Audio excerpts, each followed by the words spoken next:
Good morning all of you. आज का जो हमारा टॉपिक है वो है क्लासिफिकेशन। इससे पहले लेक्चर में हमने कोऑर्डिनेट एज अ इंट्रोडक्शन पढ़ा था। आप BSc part third paper first coordinate के बारे में यहाँ पे स्टडी कर रहे हैं। सबसे पहले हमने ये देखा था कि किस प्रकार कोऑर्डिनेट के प्राइमरी कैरेक्टर को हम डिफाइन करेंगे। उनके बेसिक प्राइमरी कैरेक्टर कौन कौन से हैं, 3 कैरेक्टर के बारे में हमने पढ़ा था। हमने पढ़ा था कि इन्वर्टिब्रेट नॉन कोऑर्डिनेट से लेके कोऑर्डिनेट तक आने तक कैरेक्टर्स में किस प्रकार से मॉडिफिकेशन हुआ, किस प्रकार से उनमें उत्तरोत्तर विकास हुआ, कैसे हम क्लासिफिकेशन के लिए एक मापदंड तैयार करते हैं जिससे कि हम सुस्पष्ट रूप से विभिन्न प्रकार के जंतुओं को अलग अलग कैटेगरीज में डिवाइड कर सकें। हमने ये भी देखा कि कोऑर्डिनेट के जनरल कैरेक्टर्स इन्वर्टिब्रेट या नॉन कोऑर्डिनेट से किस तरह से डिफरेंट होते हैं, डिफर करते हैं। तो पहले लेक्चर हमारा जो था वो कोऑर्डिनेट का जनरल इंट्रोडक्टरी लेक्चर था। आज का जो लेक्चर है वो है क्लासिफिकेशन। आपका दूसरा लेक्चर बहुत ही इंपॉर्टेंट है। आपको जब कोऑर्डिनेट जूलॉजी पढ़ते हो तो उसमें हमें ये पता होना चाहिए कि क्लासिफिकेशन में कोऑर्डिनेट का जो प्रारंभ है वो किस प्रकार से हुआ है। मैंने बताया था आपको जो पहला सेक्शन है, जब हम सिलेबस के बारे में कल बात कर रहे थे तो पहला सेक्शन के बारे में मैंने बताया था कि इसमें कोऑर्डिनेट का क्लासिफिकेशन, कोऑर्डिनेट के बारे में प्रोटो कोऑर्डिनेट कौन कौन से जीव उनमें आते हैं, उनके टिपिकल एनिमल, उनके सैलिएंट फीचर्स के बारे में हम स्टडी करेंगे। तो सेक्शन ए की सबसे पहला जो क्लासिफिकेशन यूनिट है उसके बारे में आज हम देखेंगे। तो सबसे पहले वर्गीकरण के बारे में हम जब बात करते हैं तो कोऑर्डिनेटा जो संघ है, आप देख सकते हैं फाइलम कोऑर्डिनेटा, इस पूरे संघ को मुख्य रूप से 2 ग्रुप्स में बांटा गया है, 2 समूहों में बांटा गया है, एक्रेनिएटा और क्रेनिएटा। ये दोनों ग्रुप के जो नाम हैं उनमें एक वर्ड छुपा हुआ है, एक शब्द छुपा हुआ है जिसका नाम है क्रेनियम। क्रेनियम से आप समझते होंगे कपाल, हमारे मस्तिष्क के चारों ओर पाए जाने वाला आवरण, इसे हम खोपड़ी कहते हैं, कपाल कहते हैं। तो जैसा कि नाम से पता चल रहा है, एक्रेनिएटा की जब बात करते हैं हम तो क्रेनियम के आगे ए लग गया एब्सेंट, जिनमें क्रेनियम एब्सेंट है, जिनके मस्तिष्क के चारों ओर प्रोटेक्टिव कवरिंग जो क्रेनियम होता है वो नहीं पाया जाता। ऐसे जो बहुत ही सिंपल आकार के कह सकते हैं हम जो कोऑर्डिनेट हैं उनको एक्रेनिएटा में रखा गया है। तो एक्रेनिएटा में ऐसे जीव आएंगे जो बहुत ही सरल प्रकार के होंगे, सेंसरी ऑर्गन में ज़्यादा डेवलप नहीं है और उनके मस्तिष्क के चारों ओर प्रोटेक्टिव कवरिंग क्रेनियम नहीं पाया जाता। और दूसरी बात, उनमें जो जॉज होते हैं वो भी डेवलप नहीं हुए हैं, एग्नेथा है मोस्टली। तो बहुत ही सरल प्रकार के जीव हैं एक्रेनिएटा। दूसरे जो ग्रुप में विकसित प्रकार के जीवों को रखा गया है जिन्हें कहते हैं हम क्रेनिएटा, जिनमें कि क्रेनियम प्रेजेंट होता है, क्रेनियम पाया जाता है। तो आप देख सकते हैं कि पूरा जो फाइलम है कोऑर्डिनेटा उसको 2 ग्रुप में बांटा गया, एक्रेनिएटा देन क्रेनिएटा। एक्रेनिएटा में प्रोटोकोऑर्डिनेट्स को रखा जाता है, कोऑर्डिनेट से पहले वाले जीव जो कि बहुत ही सरल प्रकार के थे, जिनमें सुस्पष्ट नोटोकोड जीवन की किसी न किसी अवस्था में पाई जाती थी, लेकिन एडल्ट में वो नहीं पाई जाती। तो सबसे पहले इसमें हेमिकोडेटा का नाम आता है।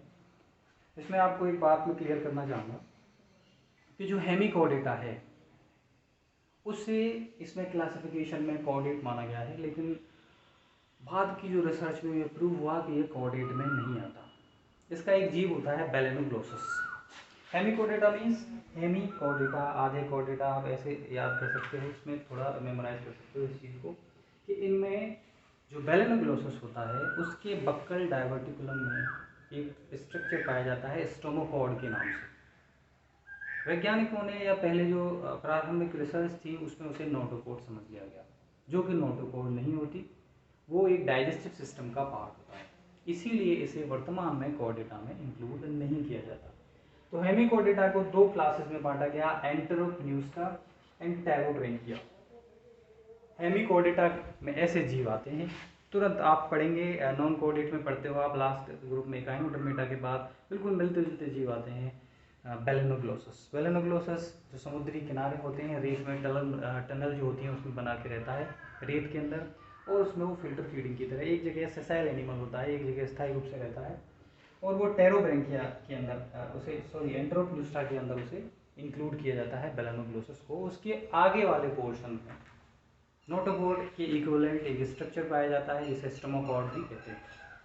इसी प्रकार इसकी दूसरी क्लास आती है टेरोब्रेंकिया, जिसमें सिफेलोडिस्कस नामक एक जीव होता है। तो एक्रेनियटा का इसमें आपने हेमिकोडेटा सबसे पहले पढ़ा, दूसरा है यूरोकोडेटा।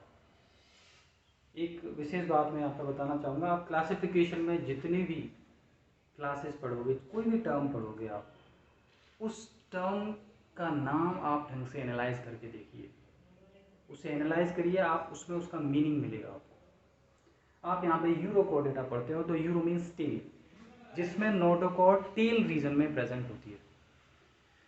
लार्वल स्टेज में इनमें नोटोकॉर्ड टेल रीजन में पाई जाती है, लेकिन जैसे जैसे लार्वा आगे ग्रो करता है वो एडल्ट में चेंज होता है, वो नोटोकॉर्ड डिमिनिश हो जाती है, ख़त्म हो जाती है, विलुप्त हो जाती है। लेकिन जीवन की किसी अवस्था में नोटोकॉर्ड प्रेजेंट होती है, इसीलिए हम इसे कोडेट में इंक्लूड करते हैं। तो यूरोकोडेटा में जो नोटोकॉर्ड प्रेजेंट होती है वो टेल रीजन में पाई जाती है। इसकी ये क्लासेस होती हैं एसिडिएसी, थैलिएसी, लार्वेसी। इसका एक बहुत ही बढ़िया एनिमल आप पढ़ोगे हार्डमनिया, सभी आपकी पहले सेक्शन में आएगा। यूरोकोडेटा में हार्डमनिया आप पढ़ोगे, जिसमें रिट्रोग एसिड मेटामॉर्फोसिस को स्टडी करोगे। हार्डमनिया इसी ग्रुप में आता है क्लासेस में, एसिडिएसी में। हार्डमनिया, सेल्पा, ये सारे एनिमल्स इसमें हम पढ़ेंगे यूरोकोडेटा में। हार्डमनिया के सारे सैलिएंट फीचर्स, उसकी बॉडी की एनाटॉमी, फिजियोलॉजी, आपको सारी सब चीज़ देखने को इसमें मिलेगी। इसके बाद ये हुई पहली क्लास हेमिकोडेटा। ये दूसरी सब फाइला हुआ, subphyla Urochordata, and then third subphyla है सिफेलोकोडेटा। सिफेलोकोडेटा हेड और थॉरेक्स रीजन में इनमें क्या पाई जाती है, नोटोकॉर्ड प्रेजेंट होती है। उसकी एक सिंगल क्लास है लेप्टोकॉर्डी। लेप्टोकॉर्डी में पेट्रोमायोजन जैसे आपको एनिमल देखने को मिलेंगे। तो हमें एक्रेनियटा जो कि सिंपलेस्ट कॉर्डेट हैं, प्रारंभिक कॉर्डेट हैं, जिनको प्रोटोकॉर्डेट भी कहते हैं, उनकी 3 सब फाइला हैं, हेमिकोडेटा, यूरोकोडेटा, देन सिफेलोकोडेटा, और इनकी फॉलोइंग क्लासेस हैं। क्लासेस की बात करें तो हेमिकोडेटा की 2 क्लासेस हैं, यूरोकोडेटा की 3, और सिफेलोकोडेटा की एक सिंगल क्लास में प्रेजेंट होता है। तो एक हमने क्लासिफिकेशन में एक साइड हमने देख ली एक्रेनियटा के बारे में, जो आपकी पहला सेक्शन यहाँ पे डिस्कस होगा। सिलेबस का सेक्शन ए, जिसमें कि कॉर्डेट के, प्रोटोकॉर्डेट के बारे में बताया गया है, वो आप ये पढ़ोगे। तो आप यहाँ पे डिफाइन कर सकते हो कि सेक्शन ए का मटेरियल ये है आपके पास। हेमिकोडेटा के एक एनिमल पढ़ोगे, यूरोकोडेटा का पढ़ोगे, सिफेलोकोडेटा के पढ़ोगे, उसके अंदर जो लार्वा पाया जाता है उसके कैसे डेवलपमेंट होता है, उसकी क्या पेक्युलर सिमिलैरिटीज़ हैं दूसरे लार्वा से, तो वो सारी स्टडी हम यहाँ पे करें। इसके बाद यहाँ पे आता है क्रेनियटा, एडवांस कॉर्डेट, डेवलप कॉर्डेट, जिनमें कि क्रेनियम डेवलप हो गया, उनके अंदर कह सकते हैं ग्नेथोस्टोम्स आ गए, जबड़े डेवलप हो गए, वर्टिब्रल कॉलम आ गया। तो क्रेनियटा का एक सब फाइलम विकसित हुआ यहाँ पे, जिसे हम कहेंगे वर्टिब्रेटा, जिनमें केवल नोटोकॉर्ड नहीं रही, नोटोकॉर्ड की जगह पे एक वर्टिब्रल कॉलम डेवलप हो गया, जो कि विकसित जीवों की पहचान होती है। इस वर्टिब्रेटा को दोबारा से सब फाइला में डिवाइड किया गया, जिसमें 2 सब फाइला हैं, एग्नेथा और ग्नेथोस्टोमेटा। वर्टिब्रेट्स में भी lower vertebrates and higher vertebrates. Lower vertebrates में हम एग्नेथा को इंक्लूड करते हैं, जिनमें जबड़ों का विकास नहीं हुआ, जिनमें जबड़े नहीं थे, ये मछलियों के ऊपर पैरासाइट की फॉर्म में पाए जाते थे, सक्चोरियल माउथ में पाया जाता था। ग्नेथोस्टोम्स की बात करें, जिनमें जबड़े पाए जाते हैं। एग्नेथा मीन्स जिनमें जबड़े नहीं होते। जैसा मैंने बताया था, कोई भी क्लासिफिकेशन टर्म आप जब पढ़ेंगे तो उसका जो मीनिंग होगा उस नाम के अंदर आपको देखने को मिलेगा। एग्नेथा में जो जॉज होंगे वो एब्सेंट होंगे, ग्नेथोस्टोमेटा में जॉज प्रेजेंट होंगे। इसको पुनः सुपर क्लासेस में डिवाइड किया गया। ग्नेथोस्टोमेटा को सुपर क्लासेस हैं इसकी स्पाइसिस, जिसमें मछली वर्ग आता है। टेट्रापोडा, 4 पैरों वाला जो ग्रुप आता है वो इसमें आता है। तो ग्नेथोस्टोमेटा के 2 ग्रुप हो गए, 2 सब सुपर क्लासेस हो गई, पाइसिस एंड टेट्रापोडा। पाइसिस को पुनः 3 क्लासेस में बांटा गया, प्लेकोडर्मी, कॉन्ड्रिchthyes एंड ऑस्ट्रिchthyes। जितनी भी मछलियाँ हैं उनमें प्रारंभिक विकास हम देखें तो सबसे पहले प्लेकोडर्म्स आए थे, जो कि वर्तमान में विलुप्त हो चुके हैं। प्लेक्स मीन्स उनके ऊपर प्लेटफॉर्म में बोनी स्केलेटन प्रेजेंट था, एक बोनी आर्मर प्रेजेंट था, एक बाहरी हड्डियों का कवच उपस्थित होता था। लेकिन जैसे जैसे उनकी प्रतिस्पर्धा दूसरे जीवों से हुई तो वो एक एक्टिव स्विमर नहीं थे, क्योंकि उनका जो एक्सोस्केलेटन था बहुत रिजिड था, उनको तैरने में हेल्प नहीं करता था। तो प्लेकोडर्म्स धीरे धीरे विलुप्त हो गए। उसके बाद डेवलप हुए कॉन्ड्रिक्थीज, जिसमें कॉर्टिलेजिनस फिशेज आती हैं, और ऑस्टेक्टीज, जिसमें बोनी फिशेज आती हैं। इनका पूरा क्लासिफिकेशन, सेल एंड फीचर्स वो आगे हम स्टडी करेंगे जब हम इनके बारे में पढ़ेंगे। यहाँ पे क्लासिफिकेशन के बारे में हमें स्टडी करना है। तो पाइसीज में हम 3 क्लासेस पढ़ते हैं, प्लेकोडर्म्स, कॉन्ड्रिक्थीज एंड ऑस्टिकथीज। तीनों क्लासेस हैं, यहाँ पे देख सकते हैं आप। ये विलुप्त हो चुकी है, उनमें से वर्तमान में 2 क्लासेस प्रेजेंट हैं, bony fishes and cartilaginous fishes.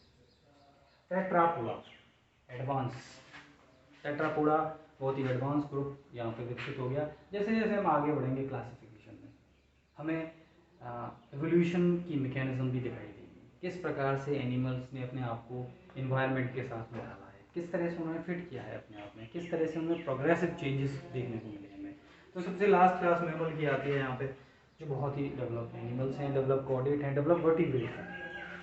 Tetrapoda में सबसे पहले बात करेंगे एम्फीबिया। फिशेस पूरी तरह से एक्वेटिक थे, पूरी तरह से पानी में मिलते थे, सी वाटर में हो सकता है या मराइन वाटर हो सकता है।